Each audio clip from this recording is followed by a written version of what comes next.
Hello, and welcome to the Monster Painter. This week, I dig through a big dusty box of miniatures that I bought online. So, let's dig into this lot. It cost me a solid $90 Canadian, and it really consists of two lots. A bag of oldish plastic and a bag of properly old metal. So, starting with the hors d'oeuvres first, the plastic. I acquired this pile on the Facebook Marketplace. My two buddies, Dave and Izzy, both independently sent me a link to this lot. The seller knew he had something, but he did not know what he wanted for it. I told him that I'm a kind of stingy guy and I'd pay $50 for it, but I explained to him that if he did some research and parsed it out on eBay, he could make a lot more for it. He thanked me, said he wanted to do some research, and he wanted to max it out, so I thought that was that. A few weeks go by, and I have a little bit of money burning a hole in my pocket when I notice the post is still up. So I contact him, and he hasn't sold the lot. I asked him how much he wanted for it. He told me he wanted too much for it, but was willing to take $100 just to get rid of it. After little negotiations, it was mine for the princely sum of $90 cash. And this goes to show you that if you want to max out a lot, especially a lot of miniatures, you have to put a lot of work into it. You got to research it, and then you got to parse it out on eBay, and then sell it on eBay, ship it a whole bunch of times, and that's a lot of work. So I picked up 90 miniatures for $90. Was it a bargain? Yes. Was it a big bargain? Well, let's take a look. So first up are the pre-painted Wizards of the Coast D&D miniatures. Most of these are from 2008, with a few of them from 2005.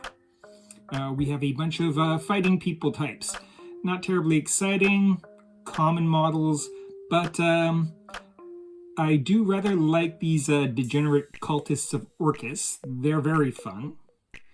Some monster type commons. All these models have lackluster paint jobs ranging from bad to mediocre.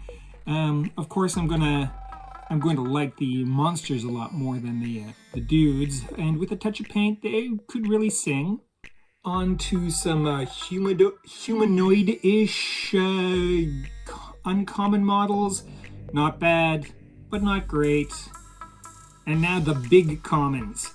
A Zorn and a Bullet, or a Boulet, however you pronounce that. These two are pretty cool. Then there are a handful of rares, but nothing very exciting. Still nice, though. We also get a pair of orcs and a pair of ogres from the 90s board game Dark World. I do like these models, so this is good news. And what random lot of miniatures would be complete without a Space Marine, a Broken Chaos Marine, and a little Snotling? On to the metal. Not much of it was broken, just the horsemen, thankfully. They weren't in great shape, and I spent an hour and a half bending all of the metal miniatures back into place. Like all positive change, it requires slow, steady pressure. This wizard staff was the only casualty, thankfully. So it looks like I got a bunch of fighting men. I think they're all by RAFM, an old miniature producer from here in Canada. There isn't much information on the base, so this is just a guess. If I'm wrong about any of these attributions, please let me know in the comments below. I would love to be corrected.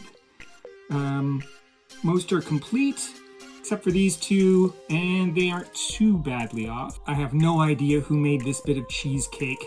A vintage paint job, and it looks like she's missing her rapier, but it's a fun model, if a little, well, cheesy.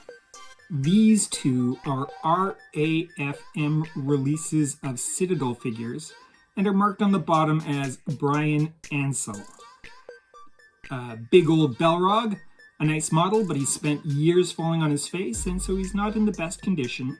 The evil overlord is delighted with these undead models. Also by RAFM, it means that his ever-growing army of death keeps on growing. And that always puts a little twinkle in his eye. A couple of real gems from this lot. A charming bear and a wretched dog. Naturally, any big lot of old miniatures is going to include some Raw Partha. And we're starting with some of these early 80s fighting men. And then we've got some really wonderful goblins from the late phase of Raw Partha in the 90s. These are wonderful models. I love them. Now we've got a lizard man, a skeleton warrior, and no less than 3 skeleton archers. Super good. We've got a pair of Raw Partha heavy hitters. Not quite complete, but they are really cool and they're going to be well worth the effort to repair them. I recognize this old bloke as a D&D character known as the Magister. He's a super wizard champion of a Dungeons & Dragons deity, Mistra from the Forgotten Realms. A lot of backstory there, but this guy is really excited to get a new paint job because that means he's going to be heading into Old Felstad to fight for treasure in my favorite game, Frostgrave. Of course, there is no escaping Games Workshop and their wonderful orcs.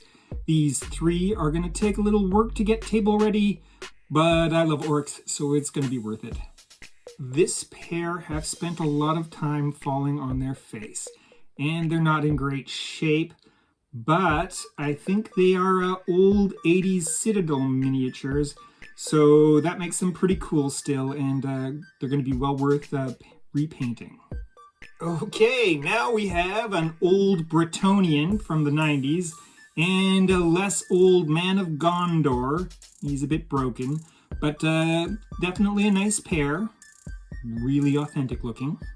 And finally, perhaps the best for last, we come to an old rogue trader space marine, looking really cool, and a couple of really, really old Warhammer or Old Hammer skeletons.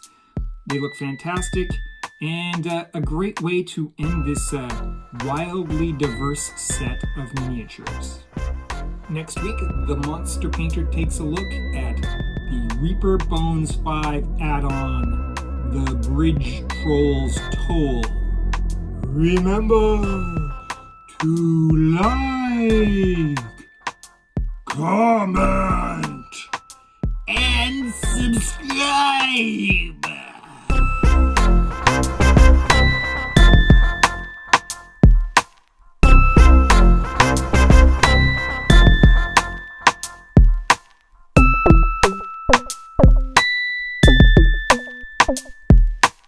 You are watching Les the Monster Painter.